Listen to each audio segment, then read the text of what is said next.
Welcome everyone to the channel. Today I'll be talking about the stock market valuation, whether or not I think the stock market is overvalued or simply just not. If you haven't already, please subscribe to the channel. This is a great way to get financial news, as I'll do my best to update you and try to tell you as well as what important financial news you should also know. Additionally, please hit that like button if you have not already. It greatly helps out the channel. So with that, let's dive straight into the video. So currently, as of June 15, 2020, you can definitely see on this chart here how the S&P 500 is currently trading around really the 3,000 to 3,100 level. The market has actually rebounded quite a bit from the March lows, as you can see here. And the market has pretty much rebounded very strongly. And, currently right now, based on the current earnings per share, the market is not cheap. If you actually look at the 2020 expected earnings, it's actually expected to be $130. Essentially, what this means is that all the companies in S&P 500, if you look at their earnings, the expectation is for S&P 500 companies in aggregate to earn $130. And if you apply a multiple of 23 on that, that actually gets us roughly to this 3,000 level. Now, I think the main thing here is that this is not cheap, but what is happening here is that investors are really looking forward to 2021. People know that 2020 is a wash year. And what really matters is to really look forward to 2021. So as you can see here, 2021 earnings is actually expected to be $160. And which actually implies a multiple of 19 to kind of get us to its current price. And by no means is this cheap at all.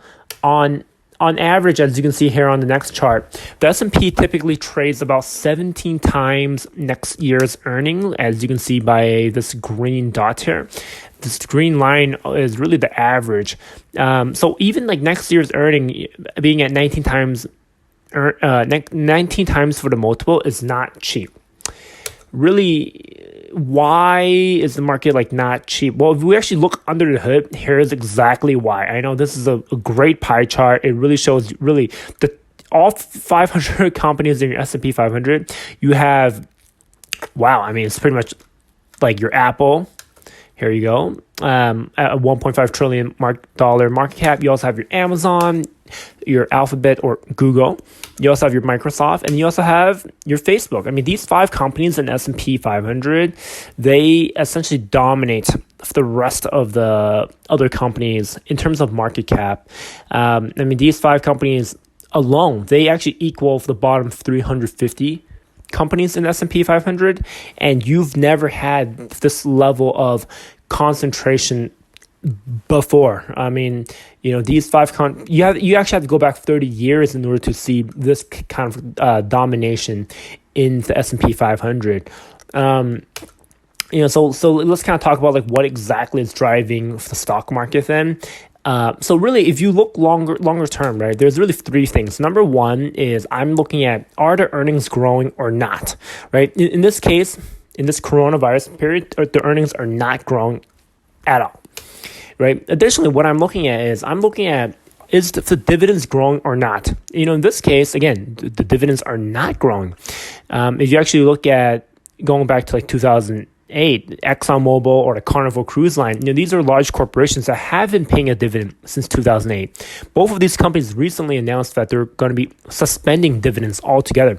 So that really drives me to my third point. Why is the market moving up then? Well, the market is actually moving up is because of multiple expansion. If you said multiple expansion, congratulations. You are absolutely correct on that part. Now, why is multiple expansion important? Well, it's essentially because in mid-March, the Federal Reserve actually cut the interest rates, the effective federal funds rate down to 0%. As you can see on this chart here. So here's 2008 when we hit the recession. Interest rate actually fell from roughly 5% all the way down to 0%. And it kind of remained there from 2008 all the way to December 2015. And here you can see the economy is getting a little bit better. And then the Federal Reserve slashed it down 0% in May. And the reason why that's important is, there's actually a few things. First of all, if the federal funds rate is at 0%, what that's going to do is that it's going to affect all the shorter term securities, meaning things such as CD rates, such as putting money in the savings account and getting no interest on that. Also affecting like U.S. Treasuries as well as muni bonds. All of those money market funds, all of those are getting affected. So essentially what is happening right now is if you kind of look over in the fixed income space, investors are not earning anything. So they have to kind of take their cash out of the bank, out of money market, out of CDs and they're actually reallocating that into the equity market. And that is why the multiple is being expanded on these stocks, and they're not being cheap, and they're not cheap at all. Additionally, there was a recent article just last week on June 10th, which was a Wednesday, where during the Fed meeting, the Federal Reserve Chairman, Jerome Powell, was saying that the Fed is going to see no interest rate hikes for years, most likely until 2022 is what he said.